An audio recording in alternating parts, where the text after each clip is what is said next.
If you are struggling to get customers, then this is the video for you. In this one, I'm going to be breaking down a step-by-step plan for you to get your first customer to your first 100 customers and how you can build a sustainable marketing approach to bring in consistent lead flow day after day. But if you guys want the highest level training on how to get customers and how we land 20, 30, or even $40,000 jobs, you need to check out the 100K Blueprint. In it, we go over every single strategy for how we bring in monster lead flow into our business. That'll be the first link in the comment section and the description. But if you're not ready for that, then in this video, we're going to be breaking down all the basics with regards to getting customers. And in this one, I'm actually going to be answering a recent comment that I got from a subscriber. So if you guys do have any questions for me, please leave them down in the comment section and the description. The more detail you give, the more likely it is that I'm going to answer your question, because we're here to answer specific questions, not super vague ones. So if you want some help, be sure to leave a comment down below this video, but let's go ahead and jump right into it. So this commenter says, any tips on booking your first jobs? I'm new to the business and trying to build clients. I've made cold calls to real estate agents, sent messages to friends and family, made cards, posted Facebook ads, and I'm not really getting much. Any tips? So in this video, I want to break down what could possibly be going wrong. And I've basically dialed in on 4 problems that this guy could potentially be having. Now, I will say there's one good thing that he's doing. The first good thing that he's doing is diversifying where he's trying to find people to get work from. Okay, so too many times when people start their businesses, maybe they do door knocking, maybe they do cold calling, maybe they do flyers, whatever the case may be. They're only relying on one source of lead flow. And a lot of people get stuck into this trap. They get really good at door knocking, but then they become reliant on the door knocking to bring customers into their business. And when this is the case, you have to start your day with working to just find customers in order to start working. So we want to make sure that we're building sustainable ways of getting customers into our funnel. And that's why we're going to go through the 4 problems that this guy could potentially be having. Okay, so he has all these different strategies for how he's bringing in customers. The first issue that he could potentially be having is volume. So he said he did call real estate agents. Maybe he only called 5. He said he sent out messages to friends and family. What if he only sent out 10 messages? He said he passed out cards. What if he only passed out a handful of cards? We could be having a volume issue. So when it comes to all of these things, there's basically 2 ways to get customers. The first one is intent-based marketing, and this is when the customers come to you. And the other way of getting customers, which he's currently employing, is the interruption strategy. So all these strategies are interruption-based. When we're doing interruption marketing, we have to have a ton of volume. So the volume is going to be where the customers are. So I would say the first thing to diagnose within your business, if you're doing a bunch of things to get jobs in, is how much volume are we doing? And if it's not enough volume, you're not going to see the customers, because it is a volume game. I used to pass out flyers in neighborhood after neighborhood after neighborhood just to get one call, and then to leverage that job into more jobs by getting posted in the neighborhood Facebook group. And then if I didn't have any more jobs, I would just pass out flyers and flyers and flyers and flyers nonstop until I found a job. So when it comes to some of this interruption-based marketing, you really need to have the mindset of you are going to do it until. Now, the next thing that he could potentially be having a problem with is consistency. Basically, if we have the volume, if we have the diversification with regards to, how many different lead sources we're trying to dial into, maybe we passed out 100 flyers one day.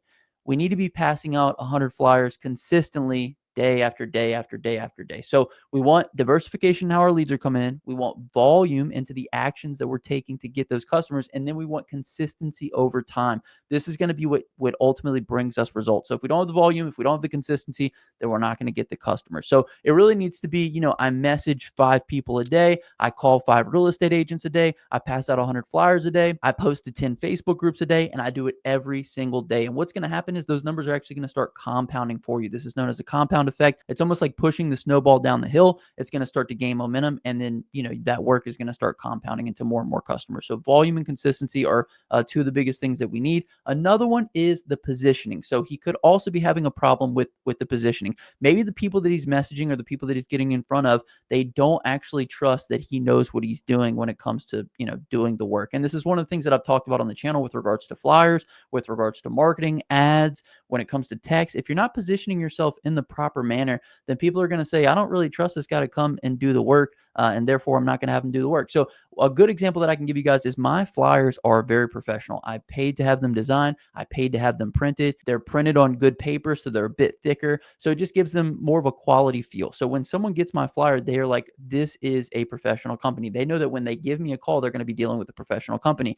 I don't know what this guy's budget is. I don't know, what kind of printed marketing he was doing. But if you go to your house and you just print some flyers that you made on a Word document and you start going past those out, customers are not going to trust that this is somebody that's going to take care of their property. So I would say when it comes to your marketing material, I would spend a lot of time making sure that it looks professional, making sure that it looks consistent, making sure that there's branding, make sure that you're following the rules that you need to follow with regards to how to convert customers from print marketing. And I actually did a whole video on my exact flyer strategy. I'll try to leave that down in the comment section and the description for you guys so you can check it out after this one. But positioning is absolutely key, even if you're messaging your friends and family and you're texting in the wrong way. So it makes you look like you don't really know what you're doing. You're not that confident in yourself, because our words aren't the only thing that communicate to people. It's the way that we carry ourselves. It's our positioning. And so if we're not positioning ourselves in the proper way, then that can lead to, people not wanting to do business with us. So I would say first and foremost, look at your print marketing. I would say secondly, look at, some of the ads you're running. What do those look like within that local dom course? I actually go through all the ads that I run,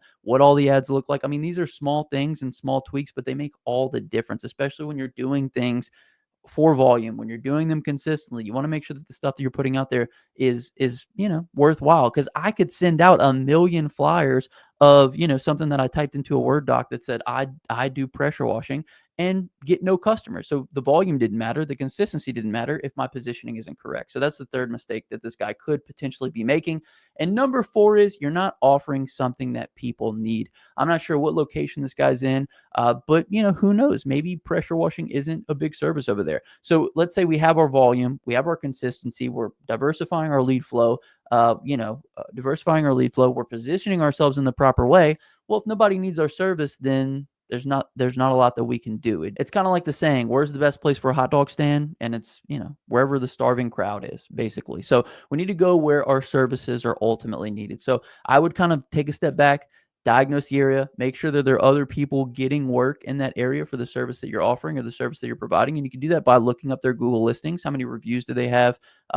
Things of that nature. And you could see, are there trucks out where you are of people actually washing? And if so, then you know that it's a service that people need. If not, then you need to switch up your service offering. And this is where I tell people, don't get stuck in the mindset of, I have a pressure washing business. At the end of the day, we are providing services for value, and we need to switch up whatever those services are to provide the most value in return for the most compensation. And if pressure washing isn't it, then you need to look into a different direction. So those are the four big mistakes that you could potentially be making. And it's five if you weren't diversifying where your leads were coming in. But just to remind you guys, where your leads are coming in are important. We want to diversify that. We want to have volume. We want to do consistent actions over time. We want to make sure that our positioning is correct. And we want to make sure that we're actually offering something that people ultimately need. So a couple tips with regards to this. When you're texting, your friends and family, I would say, hey, here's a name your price special. You name your price, I'll come out and I'll clean it. Now, obviously, you're going to do it within reason. You're not going to, wash a 1,000,000 square foot home for, $10.